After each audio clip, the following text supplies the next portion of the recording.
mun satonu dibunuhna aya pibangsaeunana jeung satonu diinguna kaya mencek tanding embena nu maehan meuli bangsana bangsa nu dipaehanana mun mencek meuli embena sodaqoh ka miskin haramna ya lamun maehan bantengna tah kudu mencit sapina bagikeun kabeh dagingna ka fakir miskin haramna mun nuwarkai gedena sagede awak sapina dam kudu mencit sapina bagi kami miskin haramna mun sato eueuh belian geura timbang pangajikeun duitna geura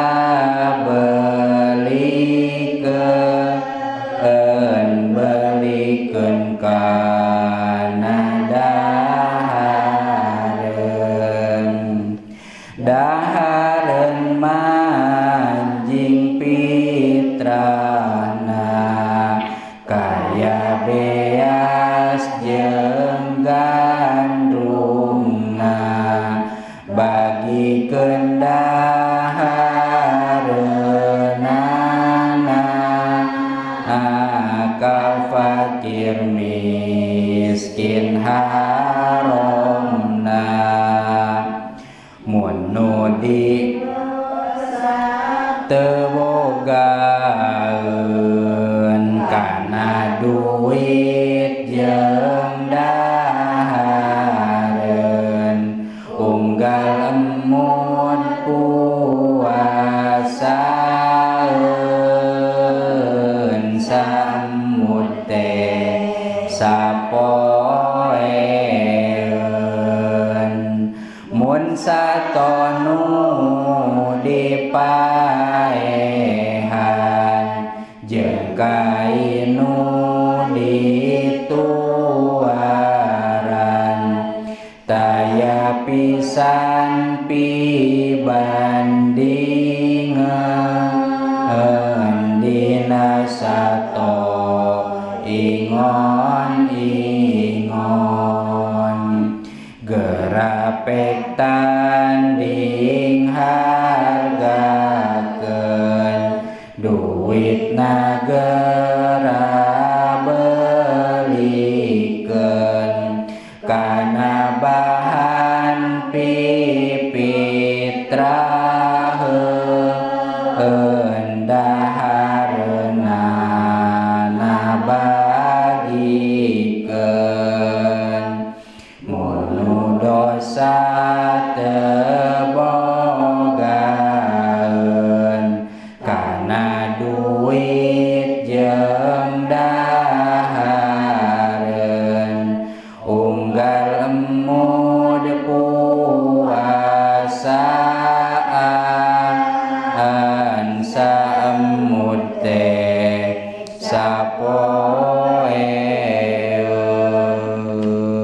panjang keneh.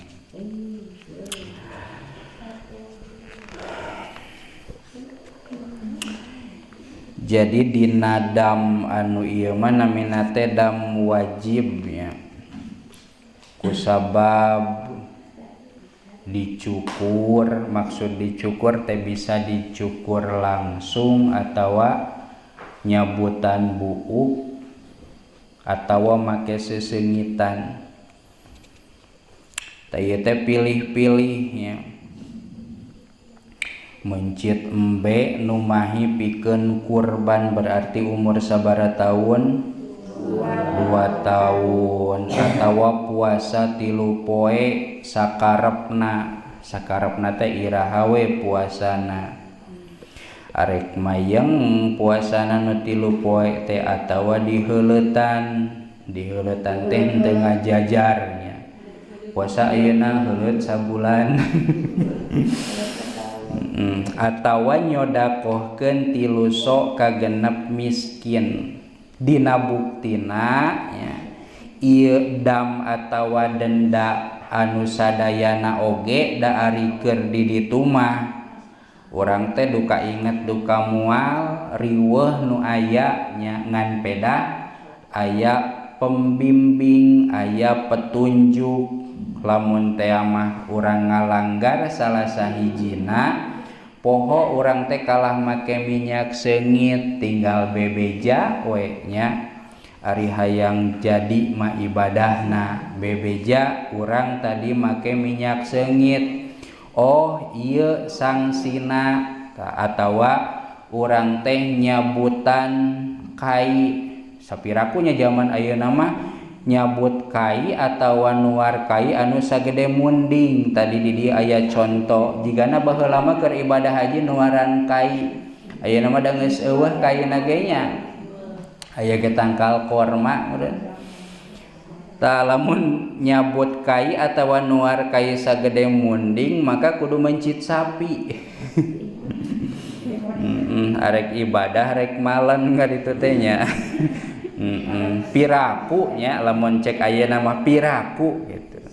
tapi dapangna aya coretna ge jigana aya nu ngalanggar kitu pas ka ditu boboroan moro mencek moro hayam mun zaman ayeuna mah